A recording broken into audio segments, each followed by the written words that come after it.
कि गंगा गीता गायत्री गौ गोविंद के नाम और पांचों का सुमरन करो, पूर्ण होंगे काम। अगर हम पेड़ नहीं लगाएंगे तो जीवन सुखी कैसे जी पाएंगे और ऑक्सीजन कहाँ से लाएंगे? जब पेड़ नहीं होंगे तो हम फल कहाँ से खाएंगे? और जब पेड़ नहीं होंगे तो हम लकड़ियाँ कहाँ से लाएंगे? हमारी लाश अधजली रह जाएंगी, लोग लकड़ी को तरसते रह जाएंगे अगर हम पेड़ नहीं लगाएंगे। कि धनिक वर्ग है इसमें दोषी, नियम न इन पर कोई, जो कुछ करना होता है कर लेते ये सोई। द्रव्य दिया यदि हमको प्रभु ने, उसका ये उपयोग हुआ। बाजे वालों को धन देते क्लब में खेले नित्य जुआ। दोस्तों नमस्कार, मैं लखन खंडेलवाल द खंडेलवाल शो में आपका हार्दिक स्वागत करता हूं। आज हम पर्यावरण प्रेमी, वृक्ष प्रेमी, गो प्रेमी श्री पुरुषोत्तम खंडेलवाल जी जो हमारे साथ हैं, उनके जीवन का पूरा वर्णन करेंगे। उन्होंने क्या किया। हमारे साथ हैं पुरुषोत्तम खंडेलवाल जी। जी नमस्कार जी। नमस्कार।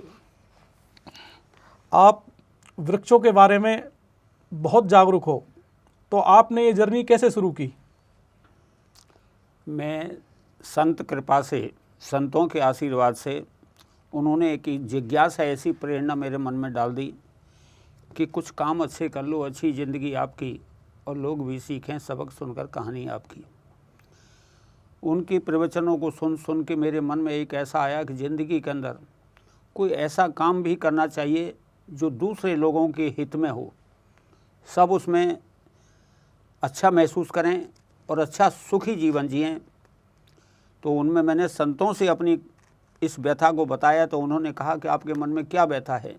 मुझे आप सिर्फ इतना बता दें कि मैं अपने जीवन में कोई ऐसा कार्य करूं जिससे नाम तो होगा ही मगर काम भी होना चाहिए। उन्होंने कहा क्या चाहते हैं? मैंने कि मैं चाहता हूं कि मुझे 2 पेड़ ऐसे बता दीजिए जिनसे मैं इस सफ़र को आगे लंबा सफ़र तक लेके चलूं। शुरुआत में 2 हों। जब चर्चा उनके बीच में हुई तो उन्होंने कहा कि आप कौन से पौधे को ज़्यादा लगाव करते हो? मैंने कि मेरे दिल में, मेरे अपने उसमें तुलसी और हार श्रृंगार में 2 पौधों को शुरुआत में लेकर चलना चाहता हूँ।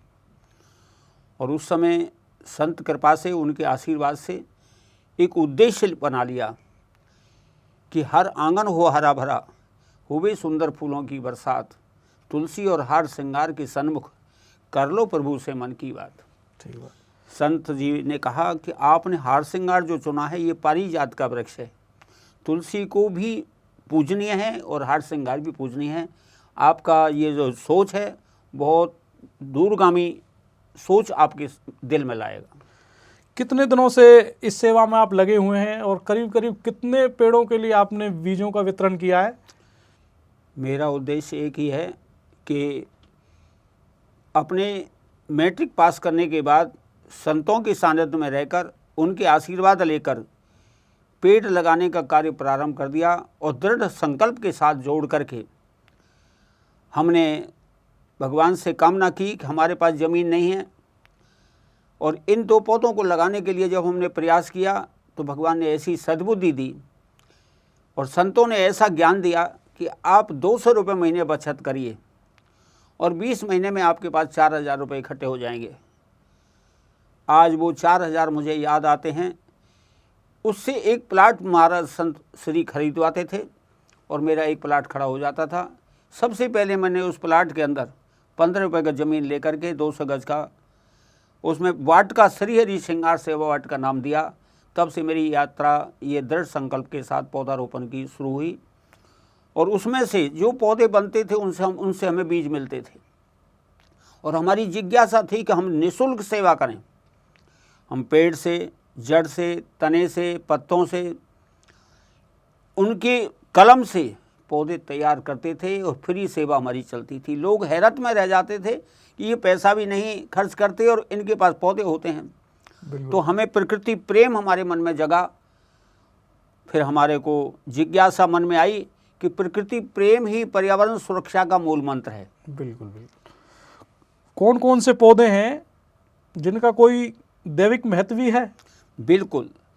तुलसी को दुनिया पूजती है और तुलसी का ज्ञान सबको है। तुलसी कितनी औषधियों में काम आता है और हार श्रृंगार जो पारिजात के नाम से जाना जाता है, वो हर जो दर्द के रोगी होते हैं उसका लाभ उठाते हैं, और उसका इतना जो है उसकी फूलों की बरसात होती है, खुशबू चंदन की बहार होती है, और उससे केसर जैसे फूल निकलते हैं और वो दवाइयों में काम आते हैं, और उसकी अनेक दवाइयाँ तैयार होती हैं।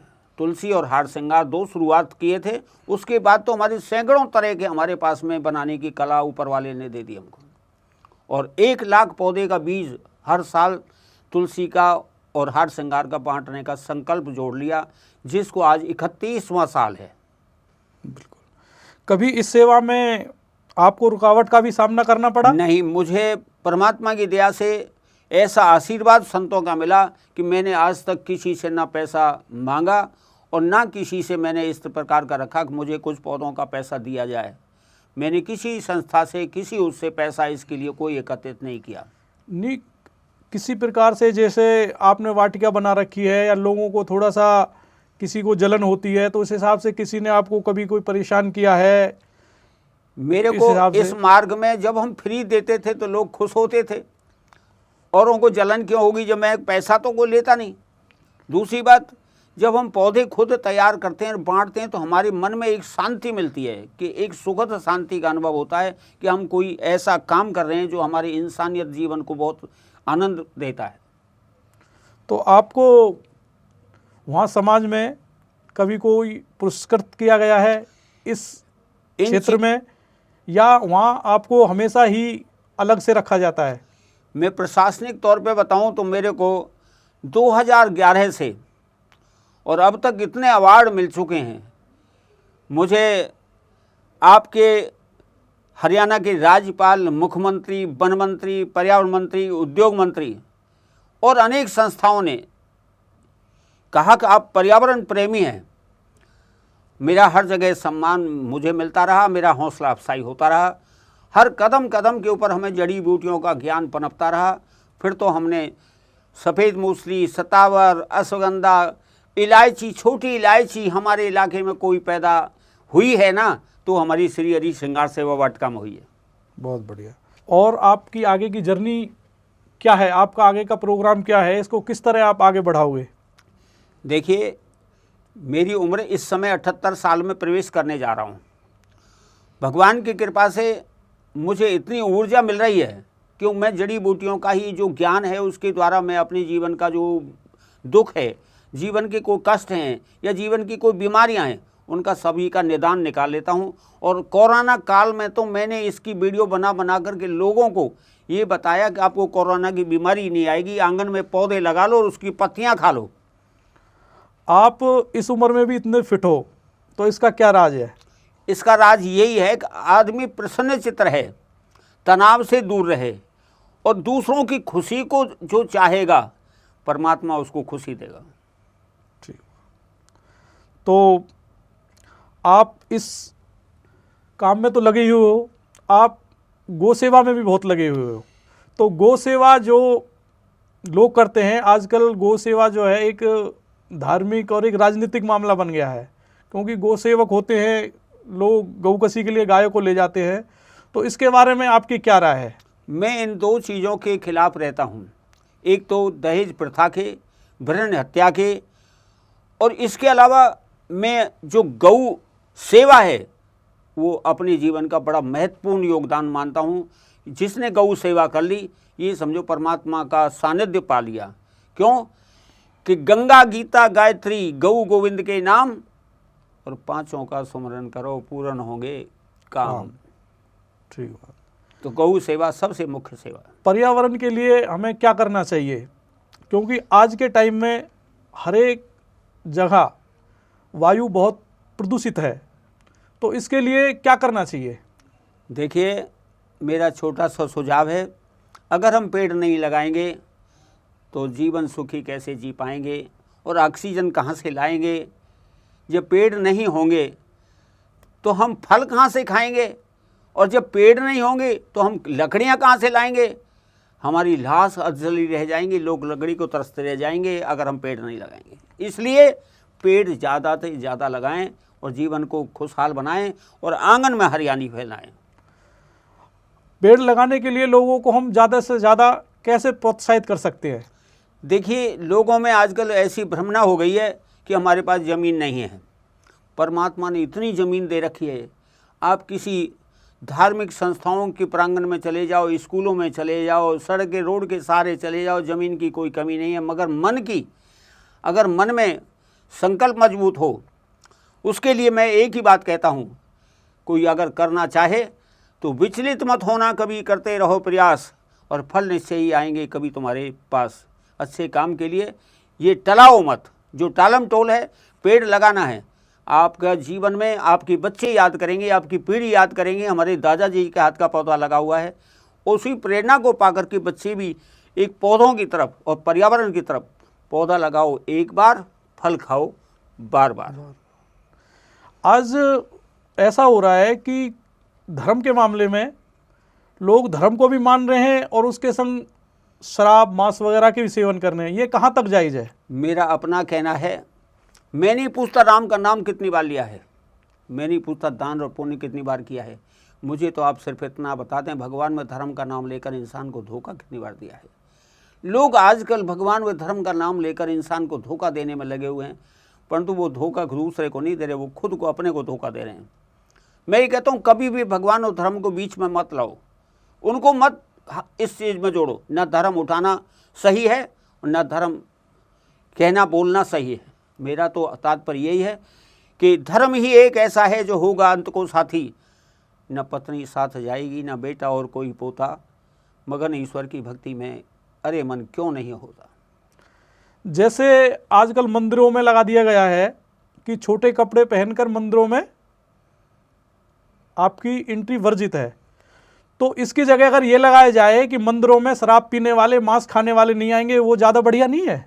देखिए, वैसे थोड़ा अभी व्यवस्था जो है वो प्रशासनिक व्यवस्था में, ये वोटों का समाज ऐसा है, इसमें अच्छे कामों में भी वो ढील दे देते हैं, क्योंकि अपना पराया जिसमें आ जाता है, अपनापन होने के नाते। अब ये तो उनका फर्ज है कि हम शराब पी करके मंदिरों में ना जाएं। क्या तो सरकार करेगी, क्या प्रशासन हमने करेगा? जो बोर्ड लगा दिए कि भाई छोटे वस्त्र पहनकर मंदिर में प्रवेश ना करें, जबकि हमें बोर्ड ये लगाने चाहिए कि शराब पीने वाले, मांस खाने वाले, व्यभिचार करने वाले लोग मंदिर में प्रवेश ना करें।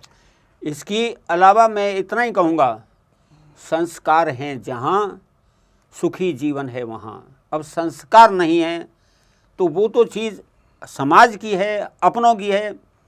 हर समाज में हर तरह के आदमी होते हैं, मगर हम तो यही कहेंगे कि संस्कारवान जीवन जियो। ऐसा खाना खाओ जो खाने में उचित हो, शाकाहारी भोजन करो। लोग जा रहे हैं और फल पा रहे हैं, और उल्टा फल पा रहे हैं। जो लोग उल्टा काम कर रहे हैं वो उल्टा ही फल पा रहे हैं। सतयुग में देवता अलग होते थे, राक्षस अलग होते थे, उनका जो स्वभाव अलग होता था। त्रेता में भी ऐसा ही होता था, द्वापर में भी ऐसा ही होता था, देवता अलग थे, राक्षस। लेकिन कलयुग में देवता और राक्षस सारे मिल गए हैं, यानी जो सब चीज़ का सेवन कर रहे हैं वो पूरा भक्ति भी कर रहे हैं। तो इससे जो है समाज का नुकसान नहीं हो रहा, अच्छे लोगों का? मैं तो एक ही बात कहता हूँ कि धनिक वर्ग है इसमें दोषी, नियम न इन पर कोई। जो कुछ करना होता है कर लेते ये सोई। द्रव्य दिया यदि हमको प्रभु ने, उसका ये उपयोग हुआ। बाजे वालों को धन देते, क्लब में खेले नैतिक जुआ। जिनके पास पैसा बढ़ जाता है वो अनैतिक काम करने में पीछे नहीं चूकते हैं।